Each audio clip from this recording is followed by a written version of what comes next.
Do you want to start a thriving real estate career but don't know where and how to start?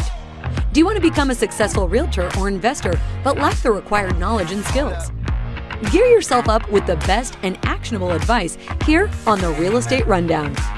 Tune in as Shannon Robnett talks with industry veterans about all kinds of asset classes, market trends, challenges, management techniques, and success stories.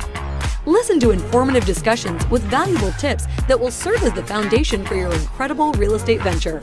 Now, here's your host, Shannon Robnett.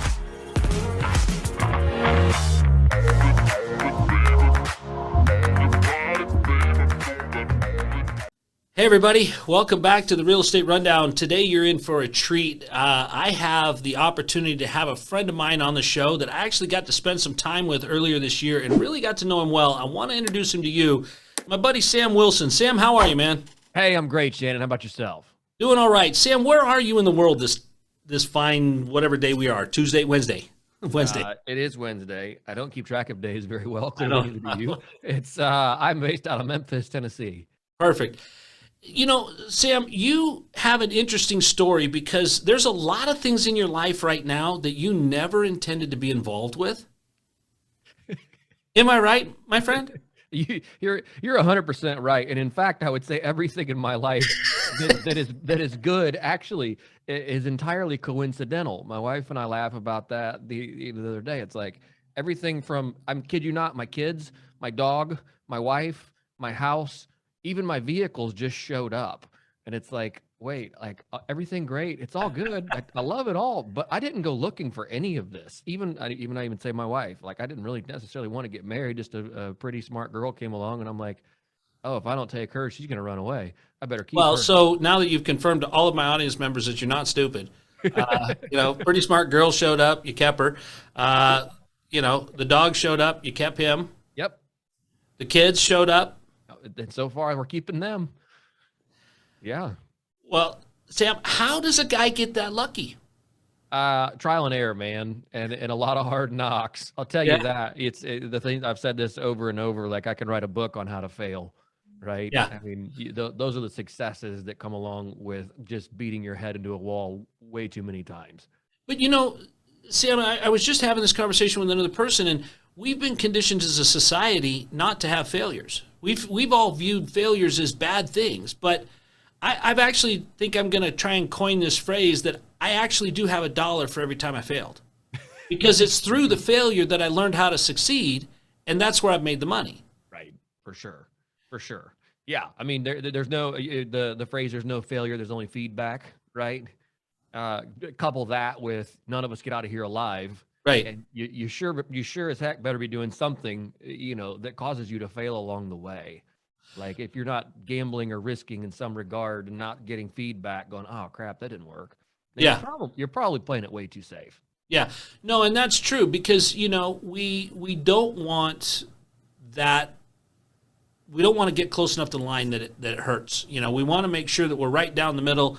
It doesn't cause us any ripples. Everything goes smooth. But yet that's never where the growth happens. That's never where you're able to see that. But why is it, Sam? Why is it that growing only happens when you're uncomfortable? Man, that's a hilarious comment that you put there, uncomfortable. So I have a morning routine, right? It's like it's got yearly goals, which have changed dramatically this year, which we probably won't have time for on this show. But part of that is every year I label like the goal for that year or the theme of what that year would be. In 2021, I said I must become uncomfortable in everything I undertake. Everything. Well, you nailed that. Oh, brother.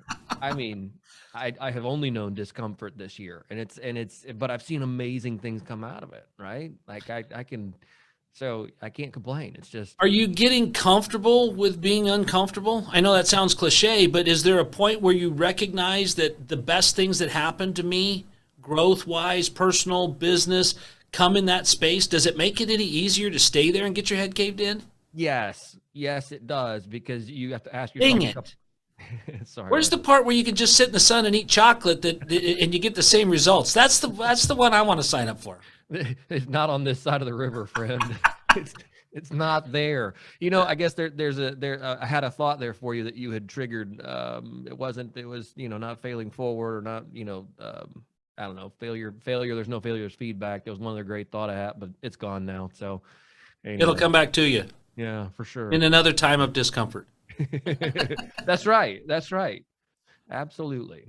So, Sam, have you learned, I'm sure that during this year of discomfort, you've learned that you are incredibly special, that there's only one like you, that nobody else can do what you're doing, that all of these things are just about your awesomeness, right? No, sir. I appreciate the leading question, though. This isn't court, so I can lead the witness. Right? No, I mean, I don't know how you want this answered or what the question really Honestly. is, but no, there's nothing special about me. I mean, anybody can do it. Anybody can do this. You just got to get off your derriere and get it done, man. And That's French for ass. I don't know how this show is rated. Yes, but you really It's R for Robnet. That's appropriate. Yeah, there you go. Right. But so you've put yourself in uncomfortable places. I mean, I know your story a little bit more, but you had no intention of doing all the things that you're doing, but yet you're kind of excelling at it. Yeah, I mean, things are going great, man. I mean, I'm running a daily real estate podcast, which 365 days ago, I had that itch in the back of my mind that said, "Who wants to talk to Sam Wilson?" Right? Like, who wants to get on a podcast with me? And shoot, man, we're not 30 days away from having episode 365 go live, and I've got to get outside of my comfort zone and ask. I mean, the answer is always no until you ask, right? Right. What do you got to lose? Right. Like, what's the pretty girl going to say? No. Okay, well, it was no before you open your mouth, and it's no after she walked away. So you've lost absolutely nothing. Right. I mean, it's the same thing on running a podcast. I mean, we've done some great deals this year, and just putting yourself out there and going, oh my gosh, like, yes, what? Oh, that was the thought. Was people often wonder, like, what happens if I fail? But I think you really need to focus on what happens if I succeed. Like internalize that. Go, oh crap! Yeah. Like, what happens if I succeed? That'll be really great, won't it? Like, wow. And then you can weigh out the risks of not taking the chance. I mean, it's not like we're talking about chances of winning the lottery. We're talking about chances of you actually doing what you've plotted to do, that you're educated to do, that you're in your school of thought, your training, you're able to do. Why wouldn't you? Right. Right.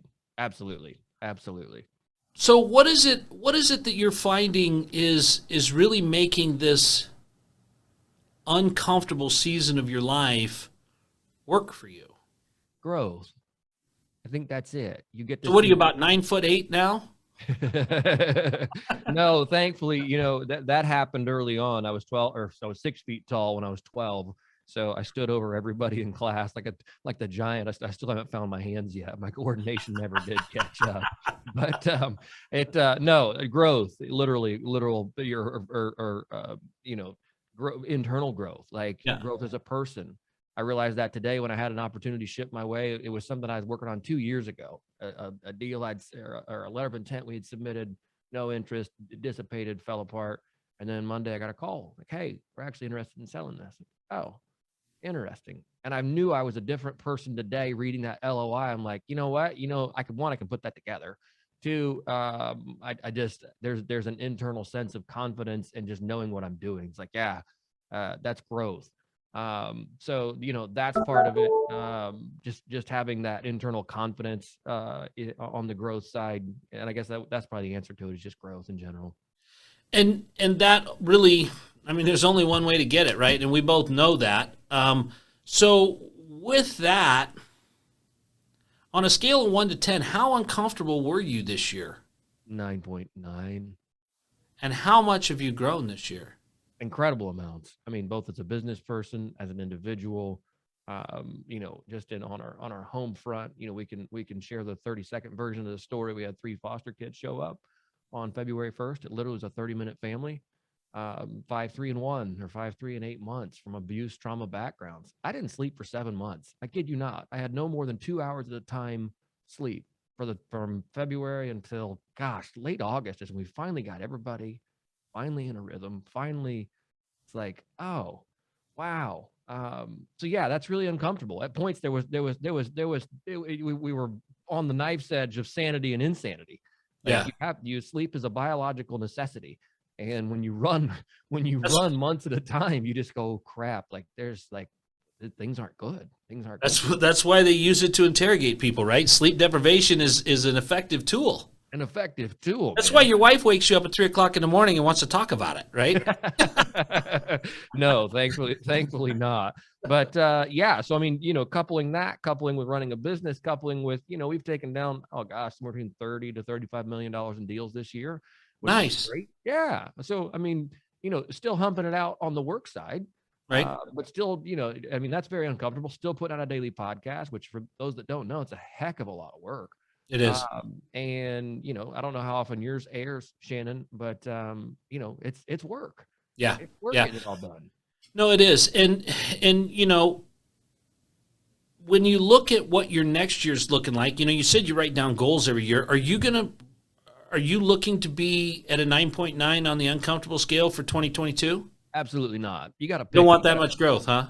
Well, you got to pick your discomforts, man. I mean, there's a point between self-mutilation and, growth, right? Yeah. You got to pick the areas where you say, like this is a growth. And then there's also, once you grow into that stage, whatever it is, I already got my theme for next year. I'll pull back the curtain on. It's called the year of quality. Like I want everything that I do to be not good, but quality. It needs to be authentic. It needs to be well thought out. It needs to be planned. It needs to be purposeful. So I think those are also areas of growth coming off of a year of discomfort and then going into a year of quality, I think is really what I'm aiming for. Well, and when you're looking at that quality, you can appreciate that more because you've looked at some of the things, some of the mistakes, right? There's been mistakes this year. But you're looking at that, being able to look at that and go, I just saw how not to do that. Now I know what quality of time looks like. You know what quality of sleep is, Right. You know what that looks like. And now you can really kind of be at that place where you can decide, because you've been able to do what you've done. I mean, doing $35 million worth of deals, buddy, that is big. I mean, when we talked in January, when you were here in Boise, you were looking at a parking lot. Right. You were looking at maybe some, you were going to buy this piece of property, you were going to fence it, and you're going to make some RV surface parking. It was all you were going to do. That was all you had on your horizon. Yep. And from there to do $35 million is enormous. Right. And now you're going to take that up again and bring that stabilized thought process into it. That's it. It's a stabilized thought process. It's no longer the run and gun. You're running around, would you say, running 100 miles an hour with your house on fire? Yeah, exactly. That's fun for a season as well, but it's also like, wait, we're gonna be very intentional and very methodical about what we do and what we undertake, and really put the blinders on.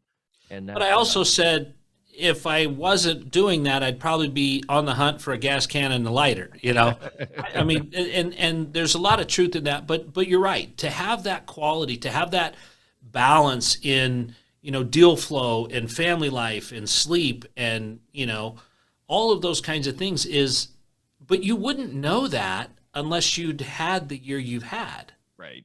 Right. And so there's that yin and yang of it all, that you don't really know what you have until you don't have it, or you don't know what you want until you haven't or have had too much of the other thing, right? Yeah, that's right. So right. Now that you're looking at that, did you overestimate what you could get done in a year, or did you underestimate what you could get done in a year? Probably overestimated. On some, that's a great question. I'm not sure I know the answer to it. This year, I mean, in the end of the year, I have overestimated because I've had to rewrite my goals multiple times, right? Usually I have a goal for the year. There's an income goal. There's an X goal. There's all these different goals, and they kind of just go all across from all the different roles. It's based off of a book called Your Best Year Yet. And, it's got all these roles. And then what's your goal for each role in your life? And I've had to rewrite that probably 5 times as you get 80% of the way through the year, and you go, oh, wait, I'm not going to hit my income goal. It's just not going to happen. Like there's with the current set of circumstances I'm with, my time is limited, my focus is limited. It's just not going to happen. Oh well, like rewrite it and accept it for what it is. But So I had a gal on my show, Rachel Richards, who wrote a book called Money Honey, and she always set more goals than she could achieve. She always came to the end of the year and said, "Well, if I didn't have 150 goals, and I would never. If I did 75, and I knew that I'd put my goals out there so that I could get to them, and I know that. Maybe I'm not going to put 75 goals on the paper. I'm going to put 50. But if I put 150 and know that I'm not even going to get close to all of them, I'm going to get 75, which is more than if I just wrote something I would achieve, right? right. So there's both sides. Then you're me, and I got to remember what I wrote down, right? I got to keep revisiting it because I forget. But it also goes to the thought process that says that, you overestimate what you'll get done in a year, but you underestimate what you do in 10. Right, for sure. So now looking at the foundation that you've built over this last 10 months since we checked in last, and everything that you've done, do you think your 10-year goal is too big or too small? Probably too small. Yeah. And I love hearing that from a guy like you.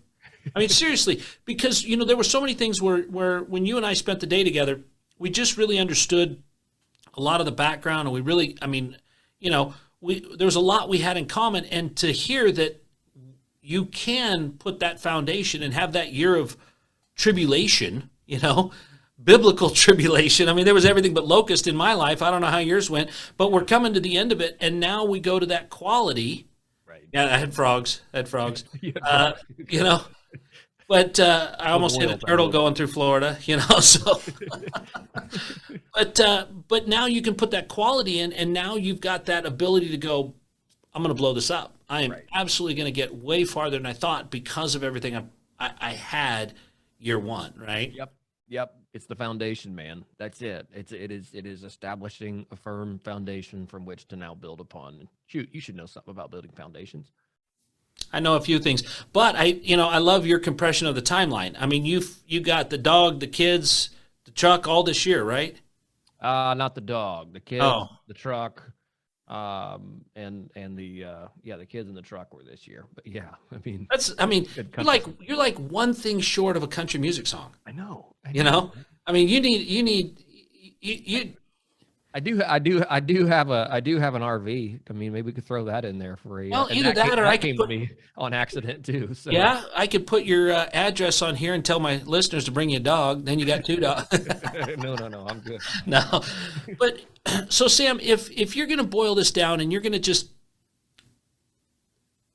hone in on quality, what is it that's going to give you that quality over the other options that you have, and why did you pick quality as what you want for next year? Yeah, I think because I've lived. I turned 40 in December, and the first 40 years I would say have been really just ready, fire, aim, and I've done a lot of different stuff. I've had my hands involved in, and I've been successful in them. I've had a good time. I've learned an incredible amount. I was looking at buying a business here. I went down to Texas here on Monday with a younger associate, and she was going to be the operator. And I just realized, I'm like, gosh, you're 13 years junior than me, very capable, but just hasn't had the life experience, right? Which is fine. But that said, I just realized I've done so many things that at this point I go, look, I want to hyper focus on the things that bring meaning and value to my life and to the people around me. And whatever that looks like to me, or whatever it looks like to you as the listener, you have to find out what that means. What is meaning and what is value? And from those will stem quality. And if you live into that, if you allow yourself to focus on those things and say, yeah, this is what quality, or this is what meaning and value is to me, and then internalize it and allow yourself the freedom to live from that, then your story is obviously going to look different than mine. You don't necessarily have to be a multifamily syndicator. You don't have to be you can do whatever you want, but you gotta make sure that that's the place from which you are living. Because I know for me personally, I have chased the almighty dollar, one too many times, and done things because it's like, man, you know what? That's a great opportunity to go. We can go turn a quick profit on that, and I hate what we're doing. And you slog it out, and you're like, oh, we made money, but that sucked. Yeah, and life's too short for that. Yeah. Yeah, we've all done that. The other thing too, though, how does that apply to your business? I mean, what are you looking at for? I mean, let's just take this straight to. I mean, the personal growth has to happen, right? The foundation has to happen. You have to internalize that growth. You have to get that to happen. After that happens, how's that going to manifest in your business? Just straight up in your business. It comes, I mean, the very practical things are selecting and retaining the few key operating partners I'm working with. It's like, okay, here's my operating partners. I know how they work. I know what they do. I know what they like to buy. I want to stay on the capital side. I think it's fun. I enjoy it. You know what? Do I want to be an operator? Maybe someday, but if I don't, it's not killing me, right? And then also slowly compressing maybe what I have previously put as a net worth goal and saying, okay, maybe we just work on what a cash flow goal is. Right. Like, I'm at this point, debts are basically covered. And I want more than that on a cash flow basis, though. Right. That's part of quality too, but also going, okay, if I can establish within these, realms of investing a few different things that will produce a cash flow for me to give me my time back sooner, right, then maybe we'll focus more on that. So those are some practical ways. And Tony Robbins, I don't know if you've read his book, Money Master the Game, but he does a great cash flow scenario there, because he talks about people wanting to retire and what you think it takes to retire, and then what it takes to replicate your life if the cash flow is there every month, right? And that's really, most syndicators' goals is to get to that cash flow piece first and then go for the net worth. But the reality is, if you've got the cash flow and you've got the time, I think your net worth just went off the charts. For sure. And if you can triple that or get the trifecta there, where you have money, time, and health, right? But the third leg of that stool is health. Yeah. And that's something else that I take very seriously. Yeah. And if you can put those three together, man, then yes, you have absolutely achieved quality, at least in my opinion. Well, that's great to hear, because, so many people, and it was nice to hear you admit that, chasing the dollar has been something we've done, because, kind of like parked cars, you hope you don't catch it. But at the end of the day, when you've done that and you've seen what that gets you, now again, like we said, it makes what you have all that more meaningful, because you've got the reality that I've got the best. I may not have, $10 million in the bank, but I have a quality of life that can't be beat, and I have my health, and I have, the other things that go with it. I mean, and not to bring your story up again for you to brag, but I mean, you've got the dog and the truck and the kids and the wife. I mean, so I mean, guys, if you want to know more about where Sam's at and how he got the dog, the truck, the wife, and the kids, you can follow Sam where? You can follow me. I mean, shoot, the best thing to do is to follow me on the podcast, How to Scale Commercial Real Estate. So there's one way. Second way is just go to brickeninvestmentgroup.com. BRICKEN investmentgroup.com. And, when you're looking at how to bring other people along that journey, Sam, what's the first piece of advice you would give someone on our way out of this show here? What's the first piece of advice that you would give them, having been through the fire of last year and this previous year, or this current year actually, and where you're going with that? What would be the first piece of advice you would give them if they really wanted to get involved with syndicated real estate? To get involved, you got, I guess, so not on the more mindset side of it, but actual practical, if they want to get involved in syndications. Yeah. Three things, actually, I would say that you need to really focus on. The first and foremost of those three is, who is the team, right? Find a team that you like, or find multiple teams that you like. So spend time getting to know your teams, go conferences, phone calls, other investors, get to know the team. The second thing that you really want to focus on is the market that team works in, or the markets that team works in. If they're a great team in crappy markets, it's not going to do you any good. But if they're a great team in great markets, okay, then the third thing you're going to focus on in that is the deal, right? Like the deal, and that's where people, I think, oftentimes get that in reverse. Like, oh, this is a great deal. Yeah, but if they're a crappy operator, they're going to lose your money. Right. Right.